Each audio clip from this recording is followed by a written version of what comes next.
Overwatch 2 is labeled the worst game on Steam as players push back against Blizzard. The decline of Activision Blizzard has been a sad story to observe. A company that used to be the gold standard of video games has been reduced to a shell of itself as they push battle passes, microtransactions, and any other scheme they can think of. Although they still have their moments, they are far removed from their glory days.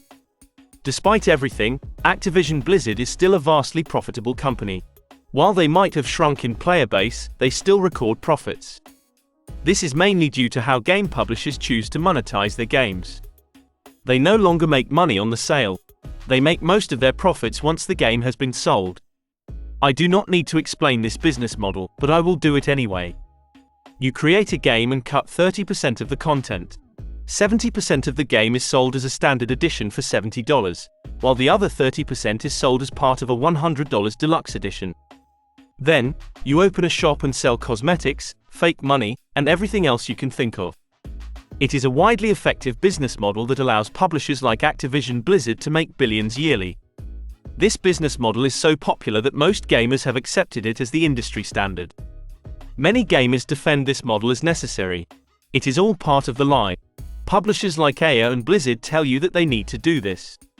Otherwise, they won't be able to make profits anymore. This is an easily disprovable lie, but more on that later. First, let's talk about Overwatch 2. Since the announcement of Overwatch 2, fans have been scratching their heads over why another game needed to be made. At first, there was mild excitement surrounding it. They announced all new battle modes and stated that fans could get the game for free if they were already an owner of the original game. Most fans were smart enough to understand that things were too good to be true. Blizzard does not give away anything for free if they do not profit from it. As a business, you are free to do so, but you also have a responsibility to create value. The last part is where the publisher needs to improve. Many feel that Overwatch was stolen from them. They purchased the original game, and many had fun playing.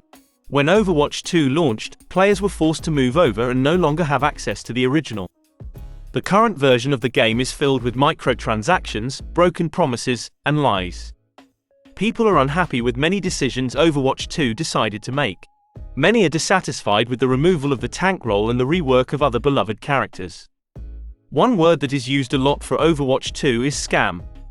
I will remind you that the original game was filled with loot boxes, so it takes a lot to anger this fanbase. However, the recent set of skins released for the game at a price point of $15 has many people upset. There is no new hero and 2 hours of scripted content. It is a steep price to pay for no actual playable content. This is not the worst game on Steam, but their business practices still need improvement. The biggest issue Overwatch 2 is currently faced with is overpromising. This is one of the worst things you can do as a studio. First, create the game and then talk about it. We have seen this mistake multiple times before. Companies want to build hype and make empty promises they cannot keep. Halo Infinite stepped into this trap, and Overwatch 2 is next to them. Initially, they stated that they would keep Overwatch 1 alive.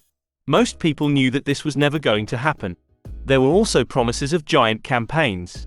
Since then, they have stated that they will focus more on multiplayer. I do not believe anyone is playing Overwatch for the story, but this was one of the things that justified a new game. All the latest maps and heroes have also been far and in between. All of this leads us back to the same question. Why bother with a new game if there is insufficient content to justify it? You could have easily added new heroes, maps, and even a DLC story to the existing game. At some level, I have to believe that the developers started with pure intentions. The game was on a steep decline, and they thought the hype of a new game could breathe life back into the franchise. Sadly, this was the worst thing that they could do. Giant publishers like Activision Blizzard are accountable to the shareholders. Even if the studio has good intentions, you're responsible for forever growth. This means you cannot make lots of money, you must make all the money. The shareholders expect every game to be Fortnite or Minecraft. Anything less than that is regarded as a failure. Publishers no longer serve the gamers but instead the investors. When developers create a game and a publisher releases it, they no longer consider a good player experience. Instead, they need to focus on what will generate the most profits as they are responsible for the shareholders. Gaming is now a multi-billion-dollar business. Gamers no longer run studios. Business people run them. Hollywood actors and directors are involved in the development process. As such, profits will always be the only priority. You can't make millions in-game sales. You need to make billions every year. This is why we are seeing companies like Blizzard do these things. Overwatch 2 has one main priority: to dominate the space. As such, you will always find overpromises and rushed end products coming from them. It is unfortunate, but this is the state that we are currently finding ourselves in. Luckily, it is not all doom and gloom. There are still game companies out there that are focused on creating great gaming experiences. We just saw that with the release of Baldur's Gate 3. Before that, it was Elden Ring. As more publishers like Rockstar and Activision Blizzard become beholden to their corporate overlords, smaller teams are popping up and creating great gamer experiences for the players. It is no secret that gaming is in a bothersome state. I am trying to remember when a AAA game launched without any bugs. It is industry standard to release first and fix later. We, as gamers, are so used to this that we praise companies if they release a playable product at launch. Many people have praised Baldur's Gate over the last few days because the game is working and is not riddled with microtransactions. This should not be praiseworthy. It is the way that it should be. You give the company the total price. In return, you get the entire game in working order.